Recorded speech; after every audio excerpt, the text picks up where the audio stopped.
So there's a big problem here in the Lone Star State. It's called child mutilation. For sexual reasons, apparently.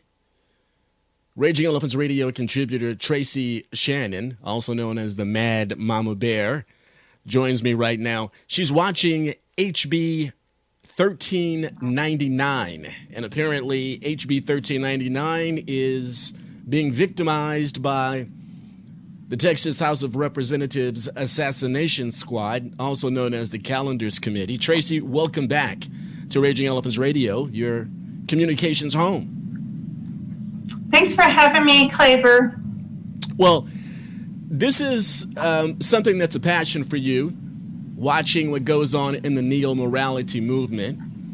We've been seeing a trend over the last 5 or 6 years to where parents are actively advocating for their children to essentially be mutilated away from their birth gender to what the child, or in many instances, the parents believe the child should identify as.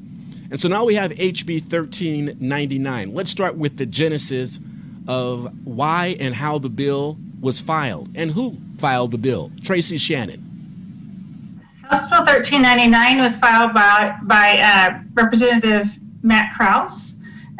This bill was filed to attempt to stop the gender mutilation of children in Texas. It really goes after the liability insurance of doctors who would perform those procedures. It isn't the best bill that could address this problem, but it is a bill that was making its way faster, albeit very slowly, through the legislative process. But when it got out of Representative Click's Public Health Committee on the House side, which she had it in her committee for 2 weeks, then it went to the Calendars Committee where good bills go to die, and that's chaired by Representative Dustin Burrows.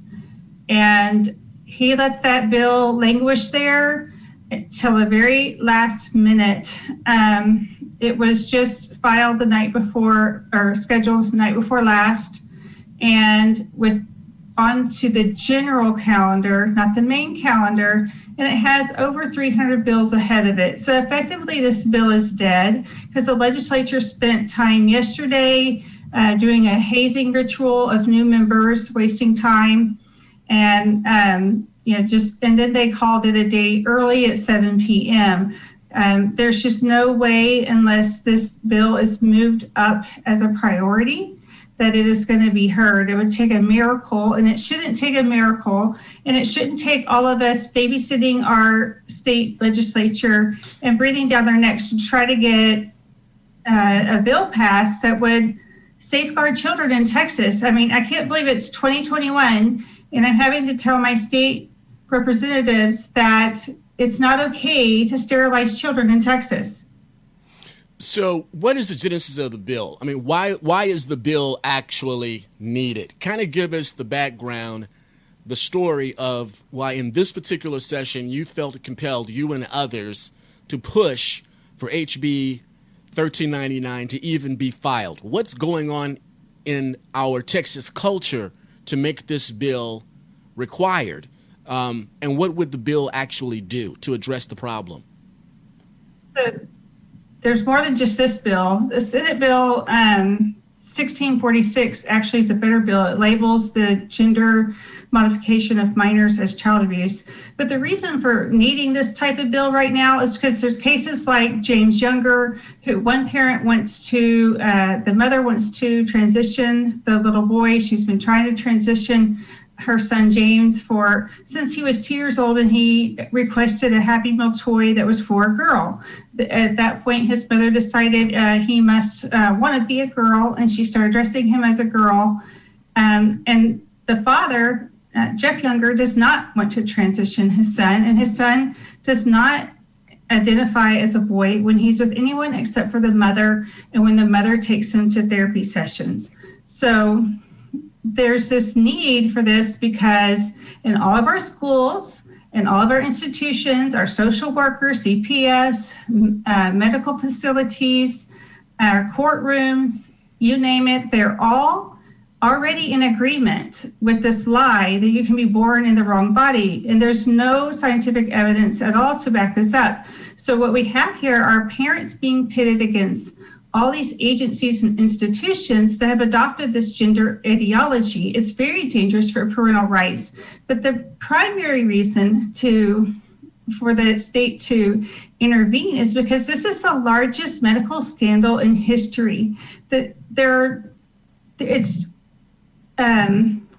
is really the medical predation of children. We've gone from 6 gender clinics in the United States 7 years ago to now having 300, and I mean pediatric gender clinics, 6 pediatric gender clinics to over 300 now in the United States.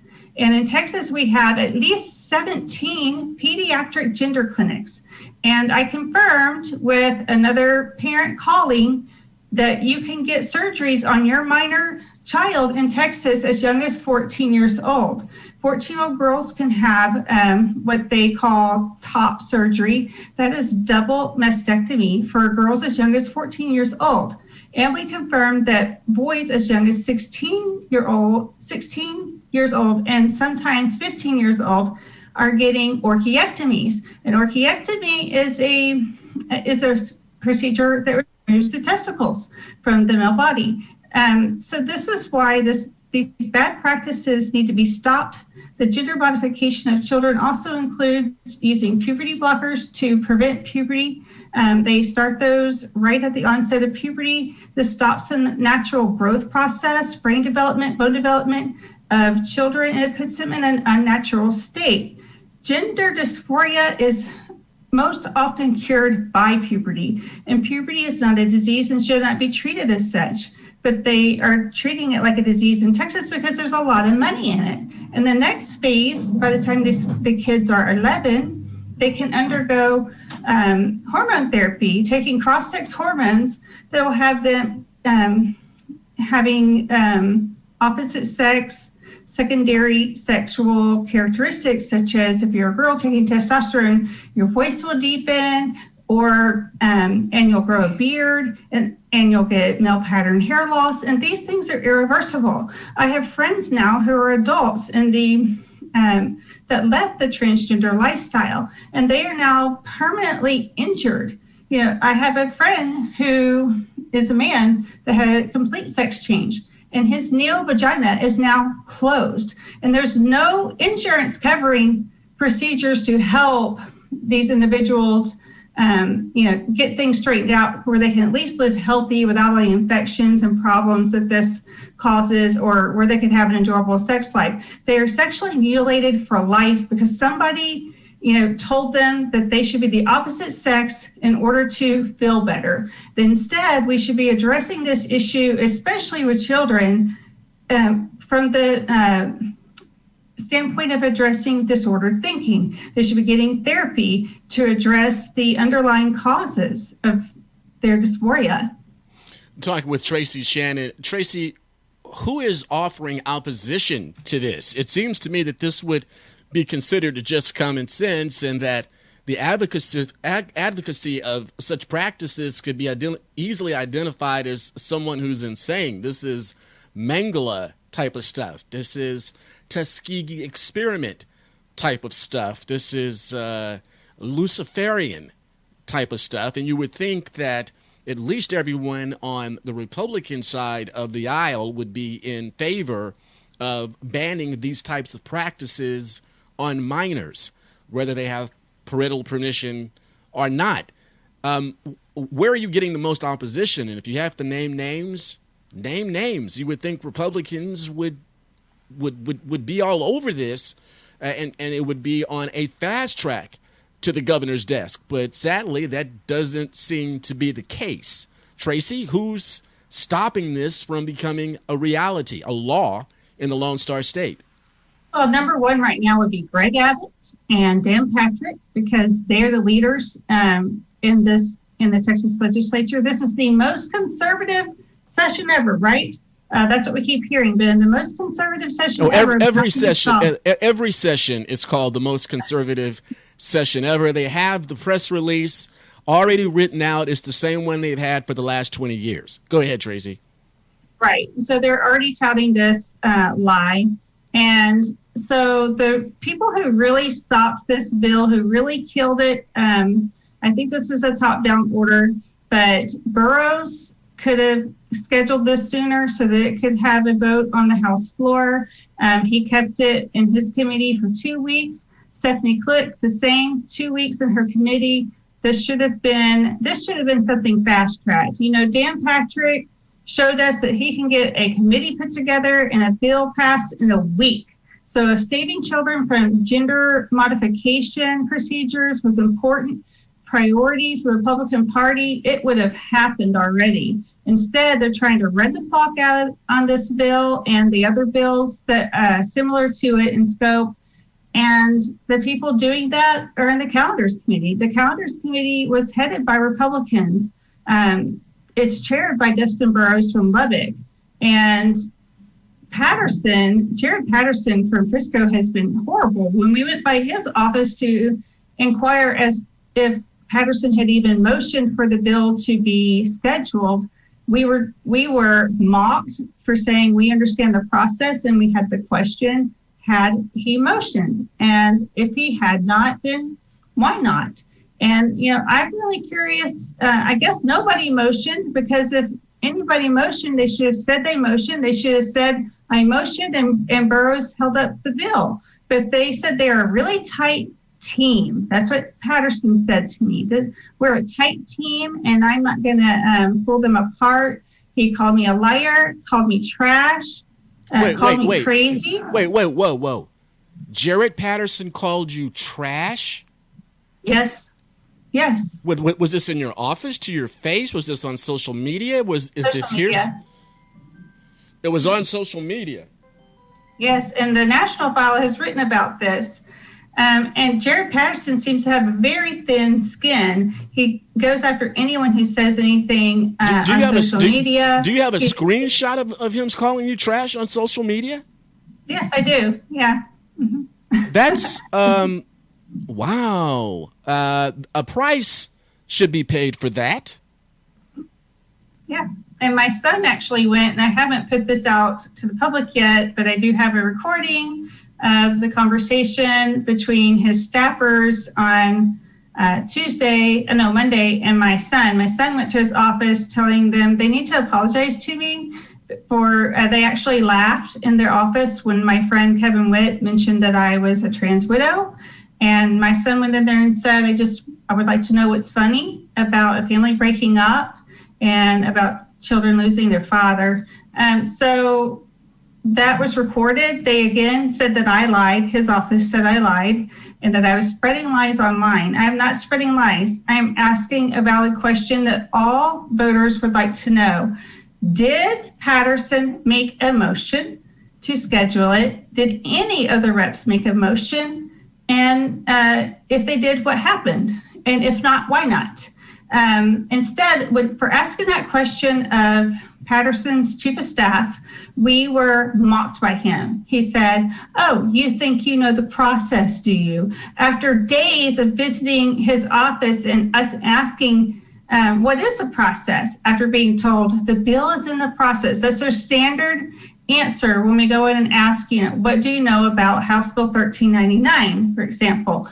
Oh, it's going through the process. Well, so we finally decided we were going to find out what the process is after we went by Dustin Burrows' office, and his chief of staff lied to us and said that it is not up to the chair, it is the whole committee.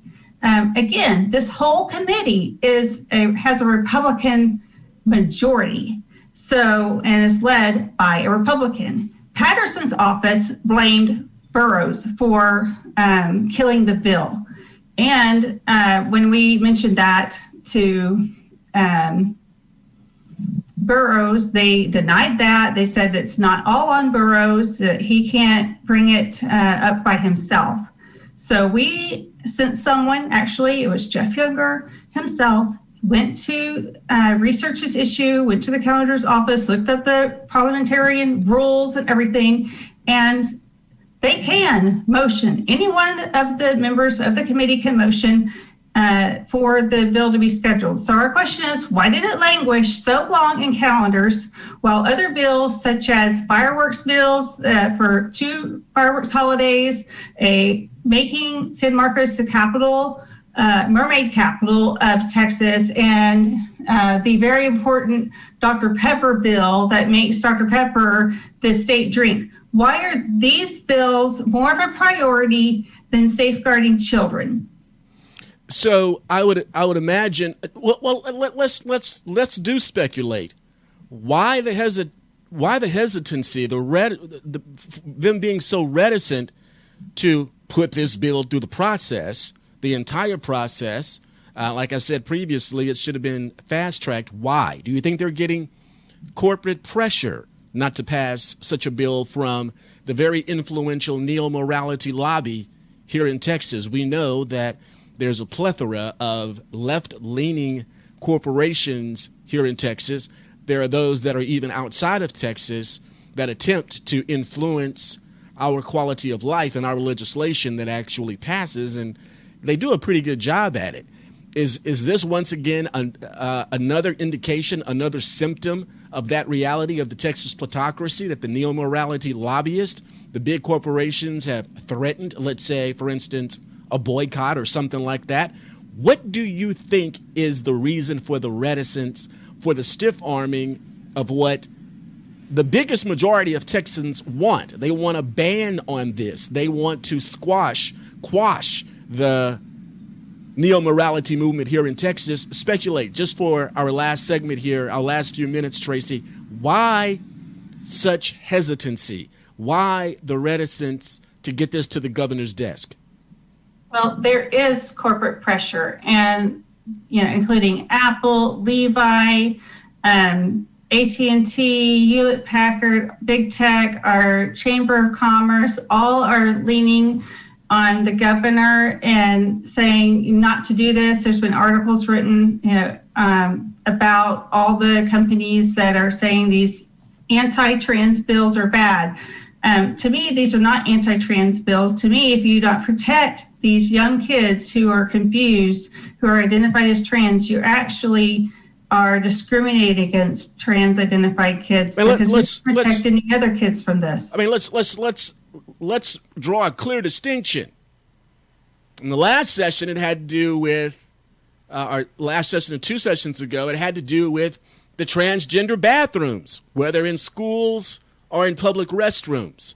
Now we're talking about that. That's a whole different conversation versus plain old-fashioned child abuse, child forced mutilation, or a child who is very, very mentally unhealthy and wants to do this to their body.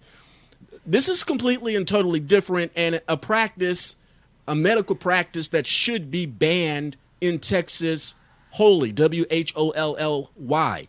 And in the previous battles, let's say over transgendered bathrooms, it was the same cast of characters, left-wing corporations out of San Fran Freak Show, and some of the big tech companies based here in Texas, airlines and the like, that were standing against the transgender bathroom bill. It's the same cast of characters now, is it not? It is. It's that same cast of characters, same corporations, and we don't need them. We should be telling them they don't run this state. We didn't elect them. We didn't put them in charge. Our governor should stop listening to them. Our state reps should not be listening to them. They need to listen to we the people. Texas is a great state. We have very industrious citizens who would be happy to replace any of these corporations. We have wealthy billionaires in this state who could rebuild any of these corporations. We have people who are in the big tech. And guess what? We put a man on the moon, and we can replace any of these people in Texas. We do not need any of these industries. The issue is that, for instance, an AT&T, which you mentioned, many of these corporations have their own political action committees, and they are massive donors to the campaign coffers, especially of incumbents. You can go to pretty much any office under the pink dome, and on the desk of the receptionist will be what you think are M&Ms, but instead of the M&Ms, it'll have AT&T on it. They're huge financial contributors. A lot of these companies that are putting pressure, they pour a lot of cash into the campaigns of these incumbents while we can't get the will of the Texas people done. This is why I call it a plutocracy. And AT&T is just one example of that. You find that to be the case as well, right, Tracy? If you trace the money, what you find is that these representatives will kowtow to the position that their plutocratic sponsors want them to kowtow to versus doing the will of the people. They're not really public servants. That's correct. And really, we need to call their bluff, because none of these businesses are actually going to leave Texas, and nobody's going to have a hard time recruiting employees because we decide to protect children in Texas from this medical predation in the gender industry. Call to action, Tracy. Do we have time to put pressure on Dustin Burrows, chairman of the Assassination Squad, also known as the Calendars Committee? Is there hope at all to pressure Dustin Burrows to move this through, to put it ahead of the other 299 bills that are ahead of it? It's been placed, so I don't know if he could change that or not. But I would call the Dave Phelan, the Speaker of the House, and I would call Greg Abbott and Dan Patrick. Dan Patrick could bring Senate Bill 1646, which is even a better bill. It actually would designate these procedures as child abuse, and it would not actually put anyone in jail. They took that out of it, but at least it designates it as child abuse, and that is a great start in Texas for banning these procedures. So I would call the leadership. You can call Dustin Burrows, because even SB 1646 would go through his committee, because it's hung up in Public Health Committee. After it's been passed in the Senate, it went to the House side, and it's in Representative Click's committee. And she slow walked the other bill, and she has never had a hearing on House Bill 68, which is the similar bill in the House to Senate Bill 1646 to designate gender modification procedures of minors as child abuse. We've been talking with Tracy Shannon. She's a Raging Elephants Radio contributor. Her beat is the neo-morality movement. She's also part of the organization Mass Resistance Texas. You can find her on Facebook and Twitter and other social media platforms, as long as they allow her access, that is. Tracy, thank you so much. We'll get this out to the Texas Saints and Patriots, and let's see what we can do about putting some pressure. If not, the next session, we've got to make sure. Well, the next convention, we really should make this a legislative priority. If these guys, it is a legislative priority already. Yes. Yeah, and legislative priority means they go in the opposite direction under the pink dome. That's exactly what it means. As soon as the platform is approved, they throw it into the multi-cut shredder. Thank you, Tracy. Another great job. We'll be staying in contact with you, of course, because on a daily basis, when it comes to the neo-morality beat, there is something that is happening. And some of the stuff truly will turn your stomach. Tracy Shannon, thank you so much. Thank you, Flavor.